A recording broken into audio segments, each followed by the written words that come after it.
खुलुमबायखा आं नरने Deepak entertainment YouTube channel हाय सुप्रीम कोर्ट नि तुयनो सासिनाय जे दिल्ली ओ ताबो ओ बीजेपी सरकार नो घेराव खायका जेबाबे कोर्टो केस खायलेका आबर तुई क्लियर बाबे नरनो सानाय नर खनानान चाइतक दिते बुजिनानान बागे चाइतक दि सुप्रीम कोर्ट नि ताबो एडवोकेट वकील रक तै आरोनि चीफ जस्टिस चंद्रचूड़ तामसाका आब्रक बेबाग नुनरनो कायसा कायसा कायसा खुननाय डायरेक्ट सायका बीजेपी रक इलेक्शन निबागय चांदा फान बरनि मान बो कंपनी रि साबरानि कालेक्ट खाय कोटी कोटी रां पियांनि फाय अबतै ताबुक कयसन काजाक आबनो तुइनु ताबुक इसिजाक नुकजाक माइनो गयननि बररक जतनो बेबाग नु गुरुइ रमजाक ताबुक कुनु जवाब दिमाया आरोनि मास्टरमाइंड साबो तै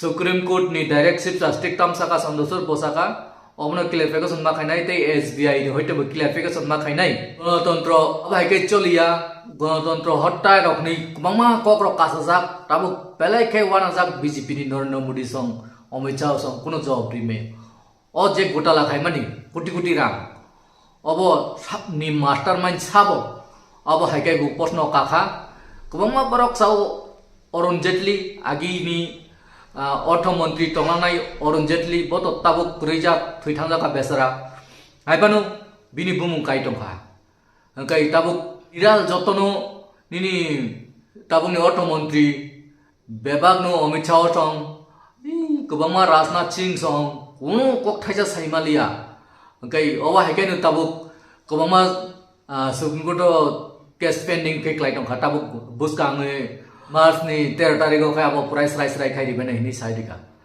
अंकाय ताबुक वाना लायजाक बीजेपी सरकार सं परक नि उपाय तामुंनाय बरक बोबा हायकाय ताबुक 2024 तो जा जीटी फाइमनाय गोबां पब्लिक रक बेलायखाय बक्सा साका निनि ईवीएम मशीन नि ब्लैक पेपर आबरनो जे रिसीव बंगरी फाइमानि आबोनि नो बुक काउंटिंग ननि बागै साजाक बो हायकाय इलेक्शन कमिशनर नो बु साका परक जवाब रिमाया गोबां फासिलायजाक ओंकाय ताहकते बुक सं नरक बुजिना चाइतक दि तिनि आं बिसि कक सायावै जों भिडिअ नायनानै दिगि थांलायनाय अ भिडिअ नो जों काहामकाय बुजि मालायानो खरसा ताम स्टेटमेंट दिखा खरसा ताम साका गोबां लयार्स निनि एडवोकेट निनि गोबां माइनागुना सिजां नुजाक ताम सागना तुइनो सं तिनि खोनालायसिनाय आबनो तुइनो सं बायसा खोनालायसिनाय ताकते बुसं नरक जयाकारे आनो भिडिअ नो नायदों दि ये जो फैसला है सुप्रीम कोर्ट का मैं समझता हूं कि अपने आप में ऐतिहासिक है।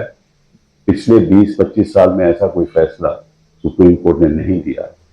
ये फैसला ये दर्शाता है कि जो हमारा लोकतंत्र है उसमें दो चीजें बहुत जरूरी हैं। पहली बात, एक पारदर्शिता होनी चाहिए।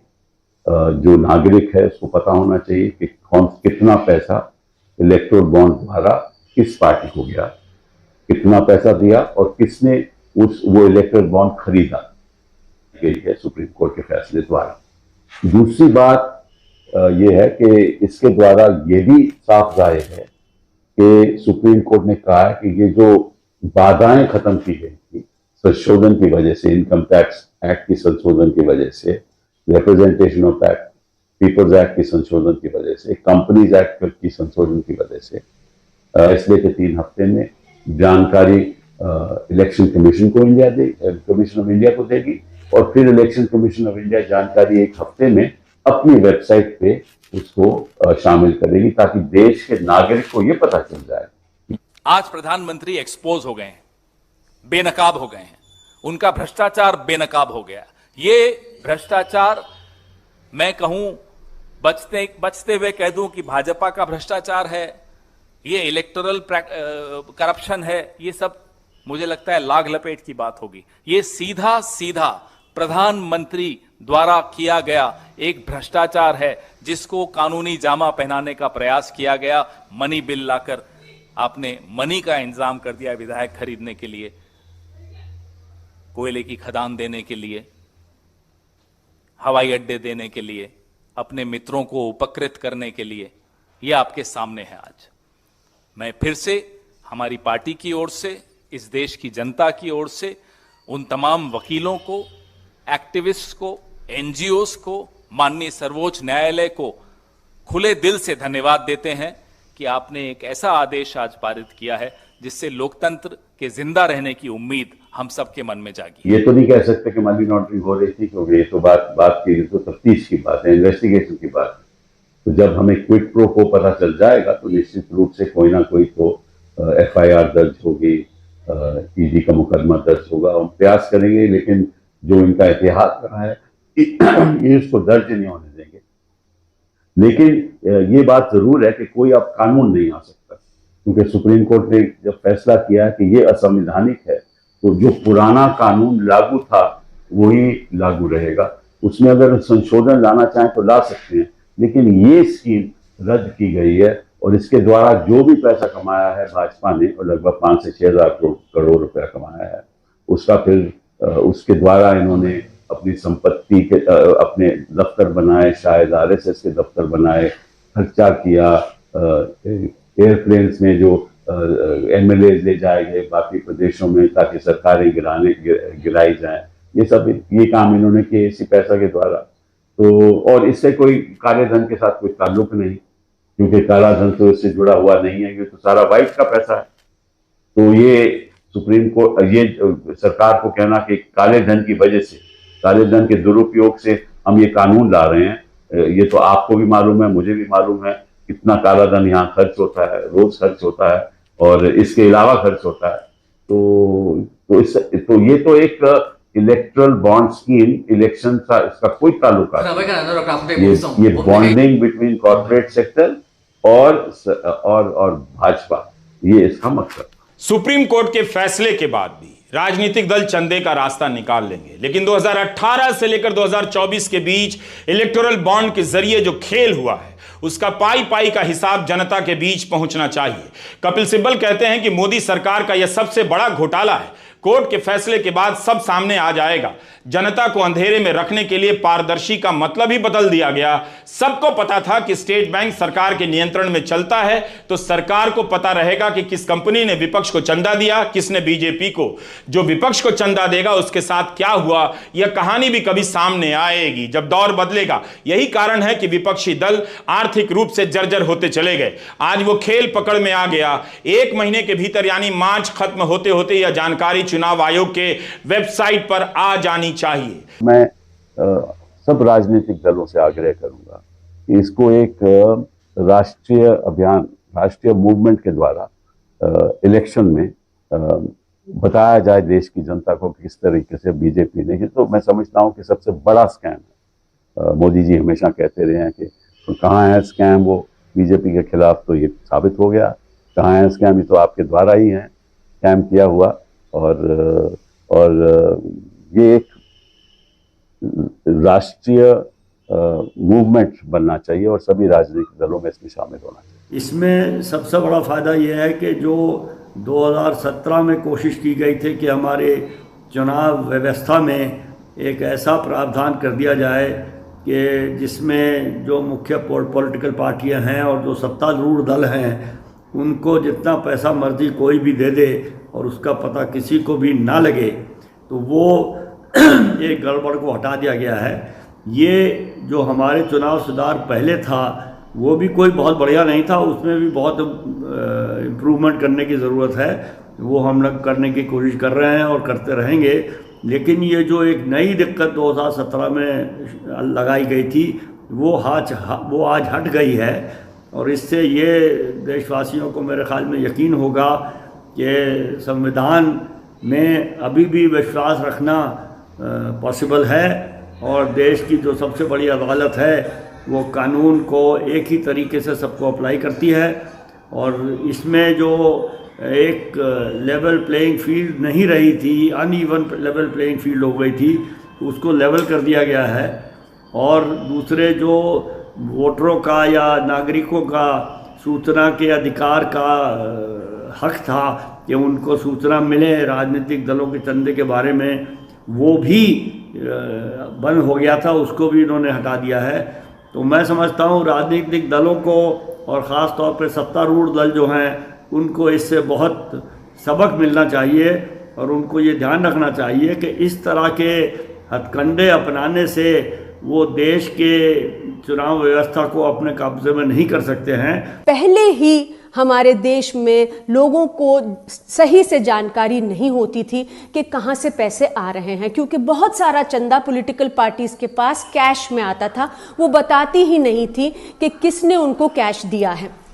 लेकिन जो बैंकिंग चैनल्स से पैसा आता था उसके बारे में लोग जानकारी रख पाते थे। अब इलेक्टोरल बॉन्ड्स ने वो जो पैसा बैंकिंग चैनल से आ रहा है इलेक्टोरल बॉन्ड्स के जरिए वो भी गोपनीय बना दिया। तो ये तो पूरी तरह से लेजिटिमाइज हो गई कि असीमित पैसे आते रहे पॉलिटिकल पार्टीज के पास, और वो चाहे बैंकिंग चैनल से आए चाहे कैश से आए, लोगों को बिल्कुल मालूम ही ना पड़े कि कौन पैसे दे रहा है पॉलिटिकल पार्टी को, और ये पूरे पर्दे के पीछे काम चलता रहे, जो कि हम जानते हैं भ्रष्टाचार की जड़ रही है। किकबैक्स जो होते हैं पूरे तमाम, जो करप्शन होती है, पॉलिटिकल करप्शन है, हाईएस्ट लेवल्स पे करप्शन है, वो इसी तरीके से हमारे देश में होती आई और इलेक्टोरल बॉन्ड्स के जरिए से उसको पूरी तरह से लेजिटिमाइज भी कर दिया गया, जो पैसे बैंकिंग चैनल से आ रहे थे उसके लिए भी। तो आज जो सुप्रीम कोर्ट ने फैसला सुनाया है उसमें कोर्ट ने यही कहा है कि किसी भी लोकतंत्र में ये नहीं हो सकता कि जो लोग वोटर हैं, जो सिटीजन हैं, वो ये ना जान पाएं कि किसने पैसे दिए पॉलिटिकल पार्टी को। अब से पॉलिटिकल पार्टीज जो हैं वो इलेक्टोरल बॉन्ड्स के जरिए से फंड्स नहीं ले पाएंगी।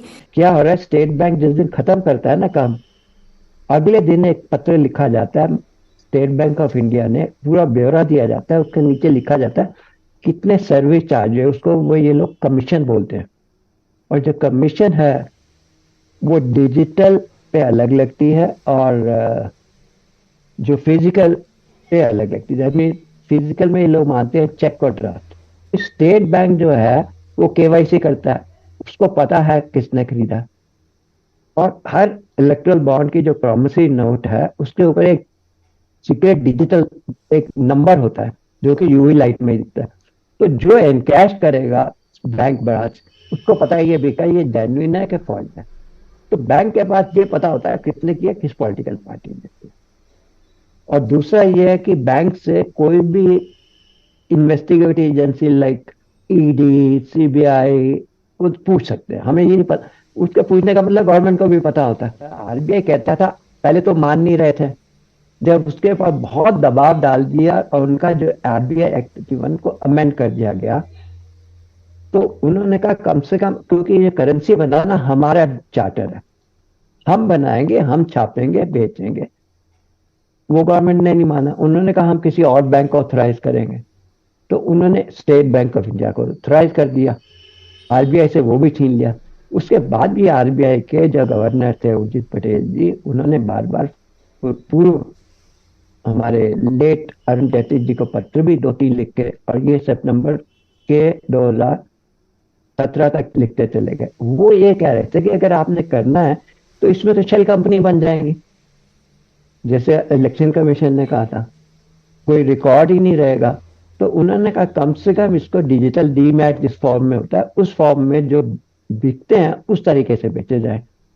सरकार ने उनके जवाब में लिखा, जो तो अपने सेक्रेटरी थे, कि वो तो हमारा सारा पर्पज ही खत्म हो जाएगा, हम चाहते हैं कि जो डोनर है उनका नाम सीक्रेट। तो मतलब पूरी फाइलों में एक ही चीज था, किसी तरीके से जो डोनर्स हैं, जो पैसा डोनेट करते हैं, उनका नाम बाहर नहीं आया। इसके चक्कर में उन्होंने, इसकी वजह से उन्होंने सभी लॉ बदले गए।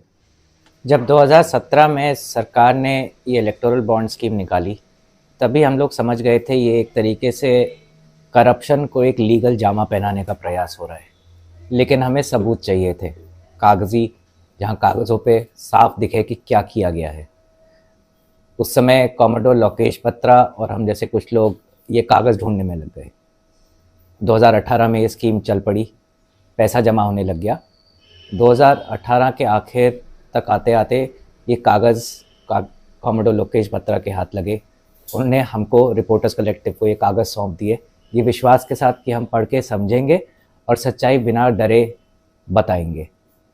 4 महीने वो कागज़ हम पढ़ते रहे, कागज़ पढ़ते पढ़ते अपने सोर्सेज बनाए जिनसे समझने की कोशिश करी कि ये कागज़ों में क्या क्या है, क्या करने का प्रयास हो रहा है। 4 महीने बाद, उस समय चाहे हम लोगों के पास पैसा नहीं था लेकिन हिम्मत थी, वो कागज़ हमने एक 6 पार्ट की श्रृंखला में अलग अलग भाषाओं में एक साथ छापा।